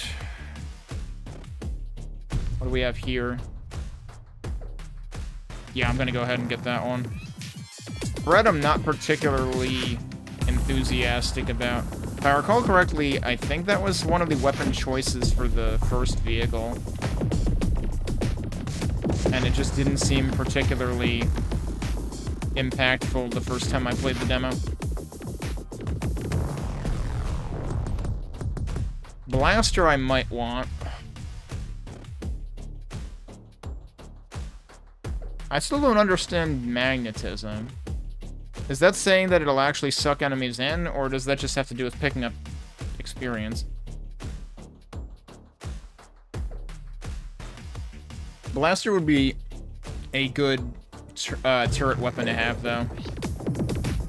Honestly, though, I'm starting to, like, I erred on the side of getting an extra turret weapon instead of an extra body weapon. I feel like the intended playstyle of this vehicle is probably actually, you want the extra body weapon.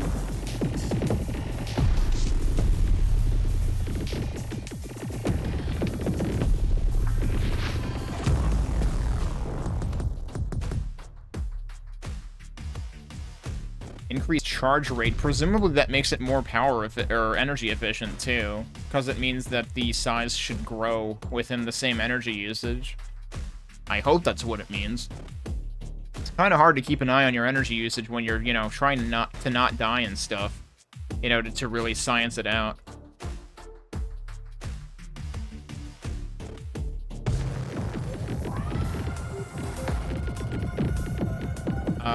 I didn't have enough power there.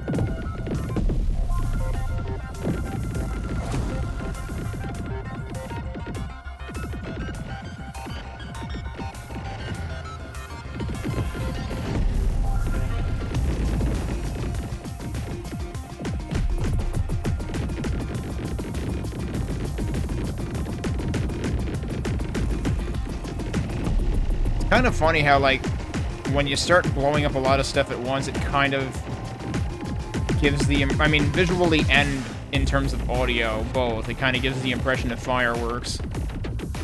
Which, harkening back to Overload once again, which I will keep comparing this to because Luke also worked on Overload, kind of reminds me of playing Challenge Mode in Overload, where you can just get into, like, tons and tons of explosions.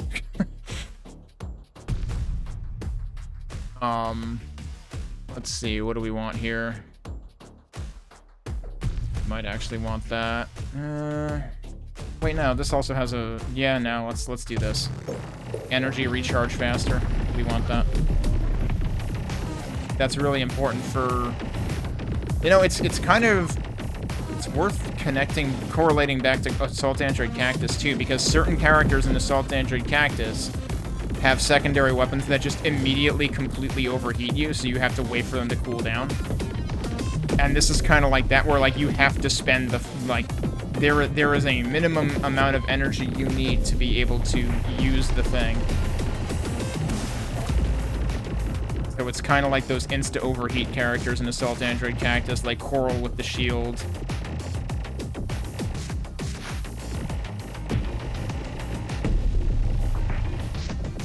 Which, of course, Assault Android Cactus is, like, one of the best twin-stick shooters I've ever played, so...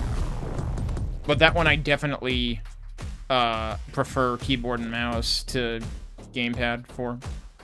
And there are definitely, like, certain characters in Assault Android Cactus that are way easier to control with keyboard and mouse, like Aubergine. Alright, what do we want? Does this...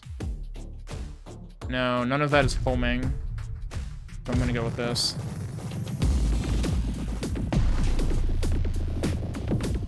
That seems like it actually does do an area of effect bomb, in addition to sucking in energy.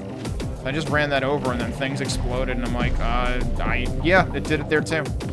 So there's basically two types of bombs. There's the Giga whatever upgrade, or not upgrade, but pickup, that does like the increasing radial explosions, but then there's also just the no particular fanfare bomb slash suction.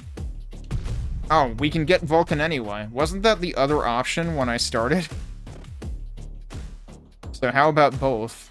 That would actually be kind of funny. I might just take it on principle because it'll be funny. And Vulcan can get piercing upgrades too, so that can be pretty useful. It can help you tear through things.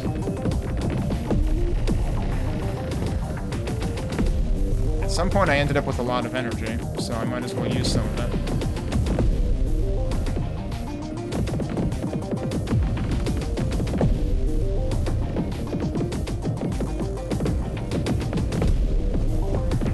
That's the Giga Blast.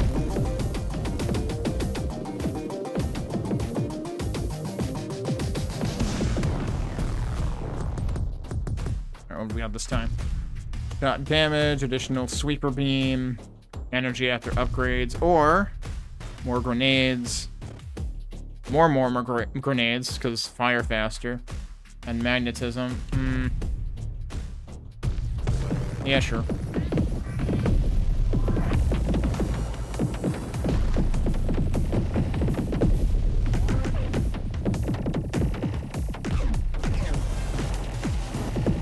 Perfect.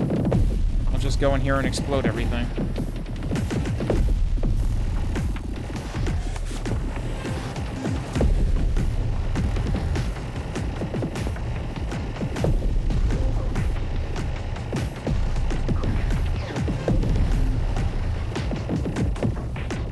kind of closed in now. This is kind of dangerous. Okay. It paid off. Additional projectile shot damage increase and orbital shot damage increase. Otherwise, detonator stuff. And enemy speed reduced. Yeah, okay, I'll take detonator stuff. I finally managed to do it, dude. I managed to blow them up before the level ended. Holy crap, it happened. Largely thanks to invincibility plus a bunch of detonators plus sweeper. Over 100 out of the first level. I don't know that I've ever seen that before.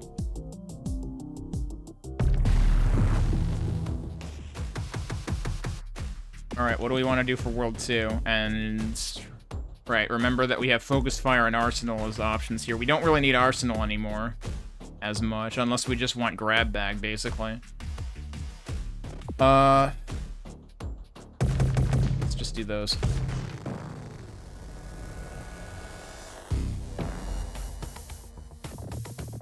Yeah, so they just got the move faster and gain 10 hit points. I feel like that's too much for one hostile upgrade. Like, usually, I mean, you know, it's like you just made me choose between a ship that moves faster or a ship that is tougher. You don't get to do both at once. The hell is that nonsense?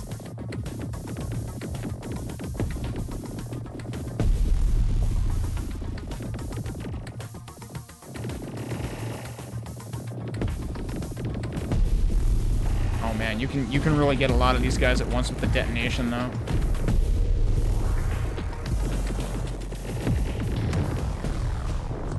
Okay, here's the problem. I was in the middle of holding down the power button when this happened, so I assumed the other detonation's just gonna go off immediately. I don't know if I can buffer out of that. What do we want to do? Damage increased on basically a bunch of stuff. Or detonator efficiency and whatnot, which is also... Oh, right, detonator move speed is also a thing. Right, so, like, technically when you engage detonator and you start holding the button, it makes you move slower, actually. And this actually, like, increases the movement speed when you are holding the button. Yeah, I feel like I should do that. I wonder if that means you can get to a state where, like, you move faster with detonator held down than with it not held down. I'm gonna run out of energy really soon. I gotta start letting Sweeper do some of the work. And all of my turret weapons. I wanted to try to clear out a bunch of those, and I kind of succeeded. Oh, jeez, that guy didn't actually die from the 2 explosions. I think at this point I need to start playing for survival a little bit more. Yes, please keep running into the Sweeper. Alright, we survived the demo again. Alright, I think I was only playing on normal there anyway.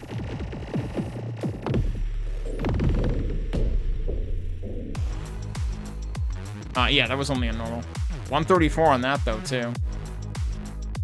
I don't know how directly correlated the sparks are to, like, the number of levels you gained or something.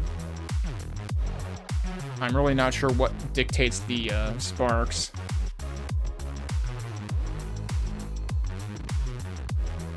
But anyway, it's a pretty good demo. I think it's really, really sad that the demo is going to be taken down in a couple of weeks when the full game releases. And, you know, like I said, there's still room for improvement in terms of, like, the text legibility is definitely better than it was in the very, very first demo ever of this game in 2023. I had left a lot of feedback about that, and Luke immediately did a lot of work on that within, like, the next week. So, like, I gotta give him props for that. He's definitely put a lot of effort into tweaking this to, you know, try to make it more enjoyable and stuff. And to be clear, like, I am not trying to, like, give Luke a hard time in particular about the whole, like, taking the demo down early. That is a thing that I give every developer who takes a demo down early or after a short period of time. Because, like, I don't understand why there seems to be this stigma among developers of, like, oh no, we can't leave our demo up when the full game is out. Why would we do that? Because you want people to get an honest impression of the game, that's why. And, like, a well-made demo, like, this is actually a good demo, because, so one thing that the demo in 2023 did not do is it didn't let you play a little bit into the second world. That is actually one of the biggest improvements, and one of the biggest changes in this demo, aside from, like, the actual gameplay changes, like the way that upgrades work now, more like a survivor's game, rather than picking up an item. Because, like, again, correlating back to Assault Android Cactus, again, one of the best twin-stick shooters I have ever played. The Assault Android Cactus demo intentionally includes a boss battle and one level out of the second group of levels, so that you can see how different the second world feels from the first one. So that is really, really important, and so, like, doing that in this demo is really useful. Now granted, playthroughs in this are, like, short enough, initially at least, to where, you know, yeah, you can argue this kind of has the defense of, well, buy it, and if you don't like it within 2 hours, refund it. But again, like I said, it can take you a little while to acclimate to this. So my concern is that people will buy it, they'll immediately try it, they'll have a hard time getting into it, they won't spend the time to mess with the settings, to, you know, reduce the amount of distractions, and to acclimate and see what kind of stuff they can unlock.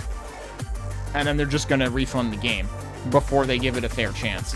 Whereas if you had the demo, you can give it a fair chance, because you can play the demo as long as you want. So I don't exactly know why Luke doesn't want to keep the demo up. I don't know whether he's worried that, like, people would just feel like the demo is enough and they don't have to buy the full game. I don't know whether it might be balance things, because, like, I think I saw him comment on one thread that, like, the balance may feel a little bit different on the full game. So it might be that and from that standpoint, like, yeah, maybe there is some concern that the demo won't reflect accurately the final game, but, like, this is certainly going to reflect it much more accurately than the 2023 demos did. So if you happen to have looked at this in 2023 and never saw the 2025 demo, hopefully my playing it now has given you a more accurate impression of how the game has changed since then. And again, RadianGames makes cool stuff, and usually their stuff is high quality, so I really don't think they should be in the practice of pulling down a demo. I think they should be able to stand behind the demo with full confidence that it will give a good impression of their game. But since it is getting pulled down, supposedly, right before the game releases on July 25th, all the more reason for me to cover this while it's still here. So that people who didn't get around to it can at least get a little bit of an impression from it. So, that's Rhythm Storm, coming out later this month. It's gonna be cool. I still need to play other RadianGames stuff. I actually just bought, one of his games is on sale for like $1.25 right now, and it's actually the quote-unquote sequel, or successor, I don't really necessarily think there's plot involved, to a game that I remember playing on Xbox Live Arcade. So I definitely, it's called Inferno 2. That's the one that, I definitely want to get around to playing. And it's more of like a top-down shooter adventure kind of game. Which reminds me, mini-shoot adventures is another thing that I need to play. I played the demo with that. So I might actually have a couple of, like, top-down shooter adventure games to play in the near future. So, that might be coming up sometime soon on my streams. And you can thank RadianGames for putting that idea in my head because of one of the games he made in the past. But yeah, it's good stuff. I'm sure it will be a solid release. If you like top-down twin-stick shooters, if you like roguelikes, if you like survivors likes, all of those things factor into what this game is. If you like things that have, you know, the whole, like, retrowave aesthetic, and pumping tunes and stuff, that's in here too. So, maybe give this a look.